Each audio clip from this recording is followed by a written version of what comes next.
등만 닿으면 그냥 바로 자는 분들은 일반 신유의 은혜를 누리고 사는 분들인 것입니다.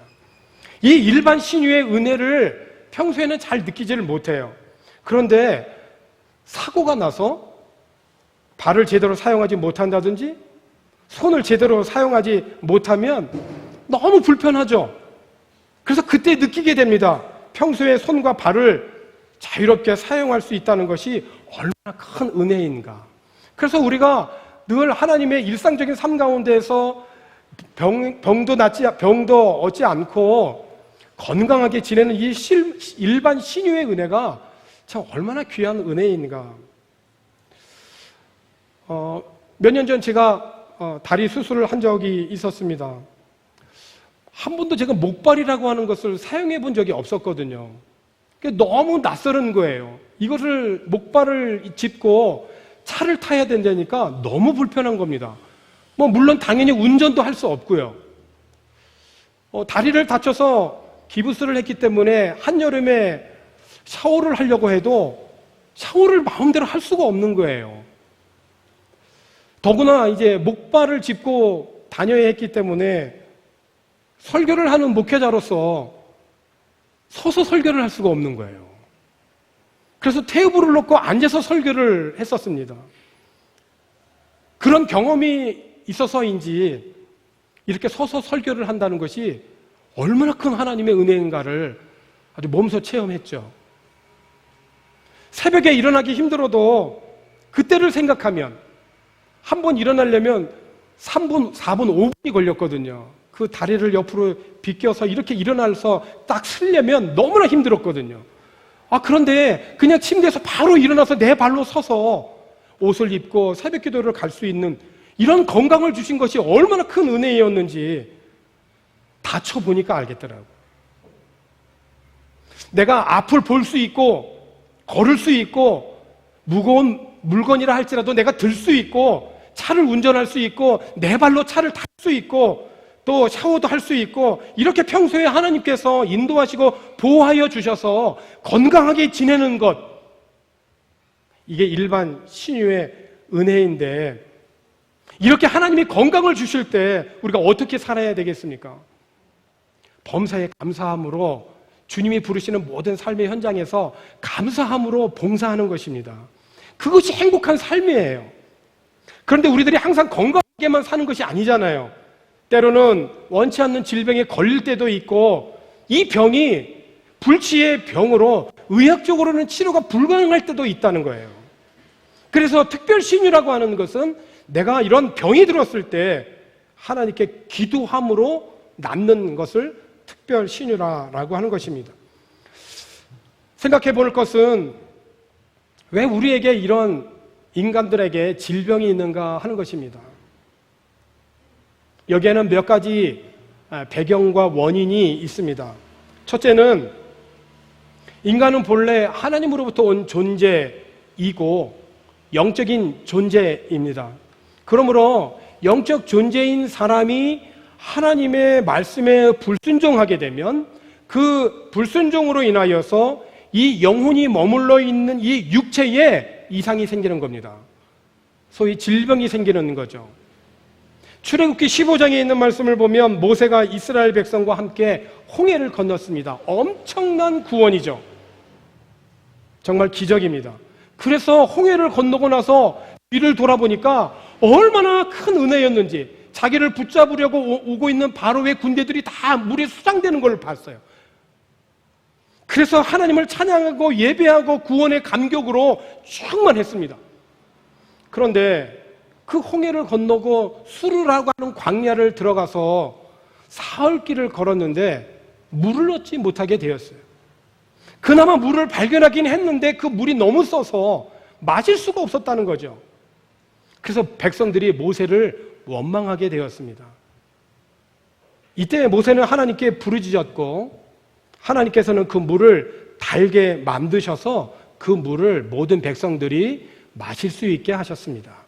그리고 나서 그 물을 마시고 있는 백성들을 향하여 하나님이 이렇게 말씀하신 겁니다. 기억하십시오. 출애굽기 15장 26절에 이르시되 너희가 너희 하나님 나 여호와의 말을 들어 순종하고 내가 보기에 의를 행하며 내 계명에 귀를 기울이며 내 모든 규례를 지키면 내가 애굽 사람에게 내린 모든 질병 중 하나도 너희에게 내리지 아니하리니 나는 너희를 치료하는 여호와임이라. 그렇습니다. 하나님의 말씀을 잘 듣고 그 말씀을 지켜 행하면 모든 질병에 하나도 내리지 않겠다라고 약속하셨습니다. 신명기 28장 58절로 62절까지의 말씀에서도 내가 만일 이 책에 기록한 이 율법의 모든 말씀을 지켜 행하지 아니하고 내 하나님 여호와라 하는 영화롭고 두려운 이름을 경외하지 아니하면 여호와께서 내 재앙과 내 자손의 재앙을 극렬하게 하시리니 그 재앙이 크고 오래고 그 질병이 중하고 오래일 것이라. 여호와께서 네가 두려워하던 애굽의 모든 질병을 내게로 가져다가 내 몸에 들어붙게 하실 것이며 또 이 율법책에 기록하지 아니한 모든 질병과 모든 재앙을 내가 멸망하기까지 여호와께서 내게 내리실 것이니 너희가 하늘의 별같이 많을지라도 네 하나님 여호와의 말씀을 청종하지 아니하므로 남는 자가 얼마 되지 못할 것이라. 우리들의 인간의 삶에 있어서 고통은 피할 수 없는 삶의 한 부분입니다. 그 가운데 질병도 피할 수가 없어요. 그런데 이 질병은 하나님의 말씀에 불순종하는 삶과 매우 밀접한 관계가 있다는 거예요. 요한복음 5장에 보면 베데스다라고 하는 그 연못에 자그마치 38년 된 병자가 있었습니다. 예수님이 병자를 보실 때 누워있는 것을 보시고 병이 오래된 것을 아셨어요. 그리고 주님이 그 병자를 향하여 말씀하셨죠. 내가 낫고자 하느냐? 일어나 내 자리를 들고 일어나 가라. 그 명령하실 때 치료하는 하나님, 사람을 창조하신 성자 하나님 예수 그리스도, 전능하신 하나님 그 예수 그리스도는 명령하실 때 그 사람이 곧 나아서 자리를 들고 걸어갔다, 이렇게 성경은 말씀하고 있어요. 며칠 후에 예수님께서 성전에서 이 고침받은 병자를 만나게 됩니다. 그리고 그 나았던 그 사람에게 말씀하시죠. 예수님의 은혜를 경험하고 예수님을 다시 만났을 때 주님이 주시는 말씀을 우리는 정말 잘 봐야 돼요. 그러니까 예수님의 은혜로 38년 된 병자를 고쳤는데, 내가 이 병에서 노임을 받았는데 며칠 후에 예수님을 다시 성전에서 만났어요. 그런데 예수님이 이 환자에게 말씀을 하세요. 이 말씀은 잘 들어야 된다는 거예요. 아주 주목해서 봐야 돼요. 예수님이 이 나은 환자에게 뭐라고 말씀하셨습니까? 요한복음 5장 14절에 예수님께서 이렇게 말씀하셨어요. 그 후에 예수께서 성전에서 그 사람을 만나 이르시되 보라, 내가 나았으니 더 심한 것이 생기지 않게 다시는 죄를 범하지 말라. 만약에 그 사람에게 더 심한 것이 생기게 되면 무엇과 연관이 있는 겁니까? 죄와 연관이 있는 거예요. 그러니까 예수님께서는 육체적인 질병을 고쳐주시는 것으로 끝나지 아니하시고 이제 치유받은 몸으로 죄를 짓지 않고 살기를 원하시는 거예요. 죄와 사망에서 저와 여러분을 건져내신 주님께서 오늘 우리들에게 기대하시는 것이 무엇이겠습니까? 오늘 우리를 구원하여 주시고 몸과 마음과 육체를 이렇게 건강하게 내 발로 걸어서 이렇게 주의를 지키고 하나님을 예배하게 하시는 하나님이 우리에게 기대하시는 것이 뭐겠어요? 매 순간 주님께 받은 은혜로 살아가기를 원하신다는 거예요. 두 번째로, 그렇다면 인간의 모든 질병은 죄 때문인가? 그렇지 않습니다. 인간에 있는 이 질병이 하나님의 영광을 위한 병도 있어요. 예수님의 제자들이 인간의 질병은 죄 때문이라고 생각을 했거든요. 구약의 사고방식으로 보면 질병은 하나님의 말씀에 불순종해서 생긴 것이라고 보았던 겁니다. 요한복음 9장에 보면 예수님께서 길을 가실 때에 날 때부터 소경된 자를 보았어요. 이때 제자들 같이 보면서 제자들이 예수님에게 묻는 겁니다. 선생님, 이 사람이 맹인으로 태어나는 것이 저 사람의 죄 때문입니까? 그 사람의 부모 때문입니까? 왜 저 사람이 태어날 때부터 저렇게 맹인으로 태어나야만 했습니까? 예수님의 대답은 요한복음 9장 3절에 이렇게 말씀하십니다. 예수께서 대답하시되 이 사람이나 그 부모의 죄로 인한 것이 아니라 그에게서 하나님의 하시는 일을 나타내고자 하심이라. 그렇습니다. 제자들의 질문이 잘못된 거죠. 그래서 예수님은 제자들에게 말씀하시기를 너희들의 질문이 잘못되었다라고 하는 것을 말씀하시면서 그런 일에 있어서 인과관계는 없다라고, 너희들이 차라리 주목해야 할 것은 뭔가 하나님께서 그를 통해서 어떤 일을 하시는지에 대해서 주목해야 된다라고 말씀하신 거예요. 그리고 예수님은 나면서 맹인된 그 사람을 고쳐주심으로 제자들을 비롯한 많은 사람들, 특별히 맹인으로 태어난 그 사람은 예수님을 인격적으로 구주로 영접하게 돼서 영혼과 육신의 구원을 얻고 그의 신앙 간증을 통해서 예수는 그리스도라고 하는 귀한 진리를 많은 사람들에게 깨닫게 하는 전도의 도구가 되었던 것이에요. 그를 통해서 하나님이 하시는 일, 예수는 그리스도다라고 하는 것을 깨닫게 해주었다는 거죠. 그러니까 오늘 우리들이 주목해야 할 것은 바로 그를 통해서 하시고자 하는 하나님의 그 일, 하나님의 마음인 것이에요. 그러므로 여러분, 누가 병에 걸렸을 때, 누가 큰 사고를 당했을 때, 어려움에 처하게 되었을 때 우리들은 말을 조심해야 되고 그 해석에 대하여서 분별을 해야 된다는 것입니다. 그렇습니다. 우리 인간들은 영적인 존재이기 때문에 이 땅에 살아가는 동안 땅에서 일어나는 일은 먼저 하늘에서 일어나는 것이어야 함을 우리는 먼저 알아야 되는 것이에요. 이것을 모르면 땅에서 일어나는 일에 대하여서 우리가 섣부른 반응을 하게 되어서 잘못된 반응을 하게 되고 이 사고와 병에 대해서 잘못된 해석을 할 수 있다는 것이에요. 욥기 1장을 보면 욥이 정말 숨 돌릴 틈도 없는 그런 엄청난 고난을 당하지 않습니까? 그런데 이 짧은 이런 그 시간이 세 장면으로 나누어져 있어요. 첫 번째 장면은 욥이 어떤 사람인지, 그의 가정은 어떤 가정에 있는지, 어떤 큰 자녀들의 생일이 있으면 그 자녀들의 생일이 끝나면 욥은 그 생일 후에 자녀들을 위해서 어떤 것을 했는지, 그의 생업은 무엇인지, 그의 전반적인 그가 누구인지에 대해서 첫 번째 장면이 쫙 지나가요. 두 번째 장면은 하나님과 사탄의 대화입니다.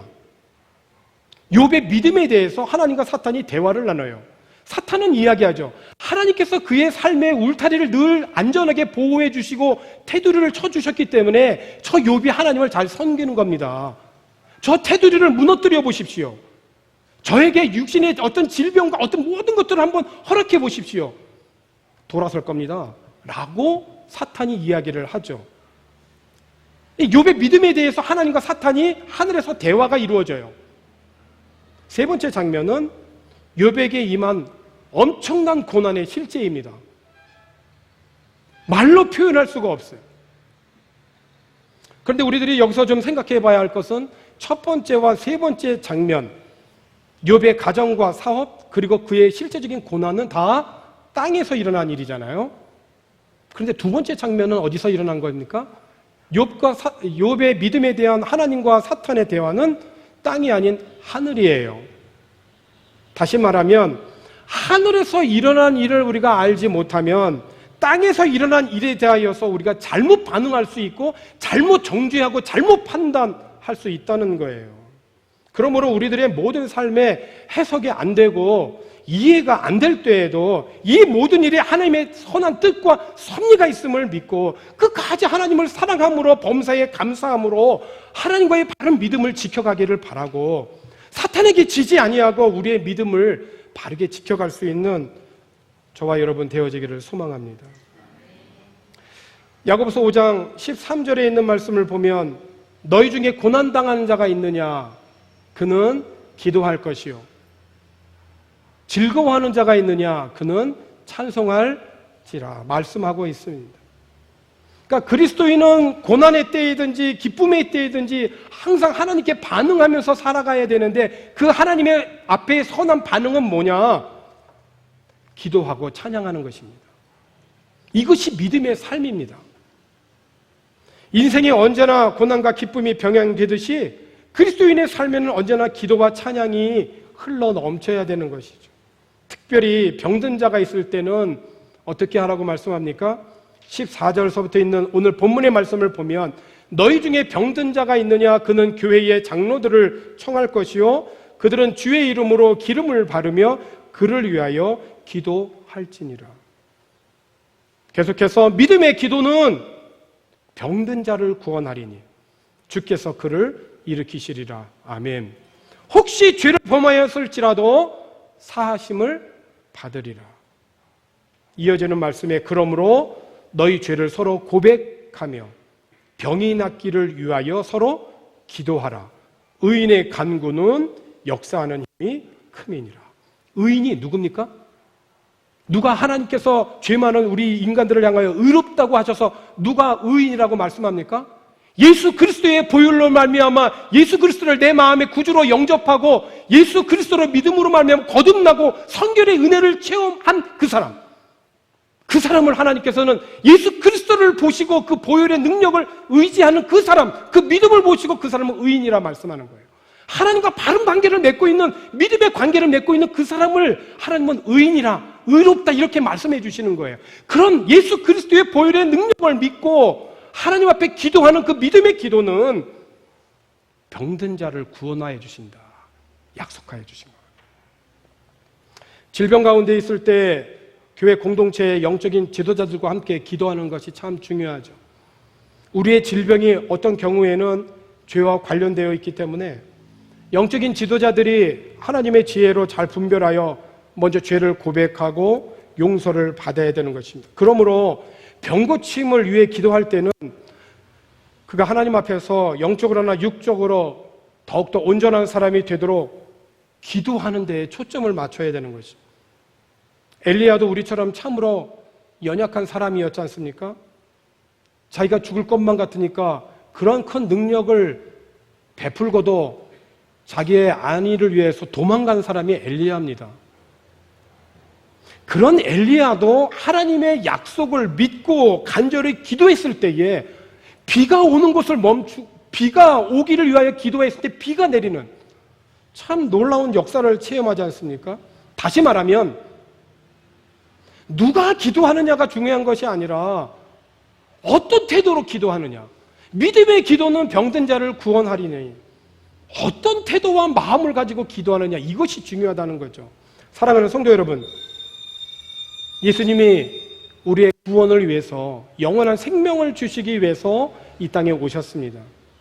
그리고 십자가에서 이 모든 구속의 사역을 이루셨습니다. 이 귀한 하나님의 사랑을 늘 마음에 새기고 믿음으로 살아갈 수 있기를 권합니다. 구원받은 하늘 백성들이 그래서 영혼이 잘 될 뿐만 아니라 우리의 육신도 강건하여지기를 주님의 이름으로 권합니다. 기도하겠습니다.